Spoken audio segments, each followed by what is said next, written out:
Баршаларыңызға қайырлы күн. Біз бүгінгі видеода үй жағдайында әрбір жанның тоңазытқышынан табылатын заттармен ең керемет торт істейміз. Ол үшін сары май мен 2 жұмыртқаны жақсылап араластырып аламыз. Үстіне қант саламыз.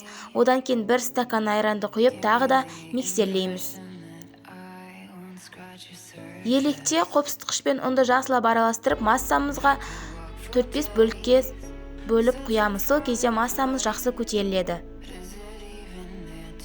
Массамыздың консистенциясы осылай болып шығу керек. Одан кейін қызып тұрған 180 градус пеште пісіріп аламыз.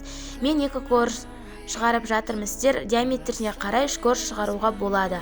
Кремін дайындаймыз. Креміне сливки мен қантты араластырып, творожный сыр болса қою қылып жасауға болады.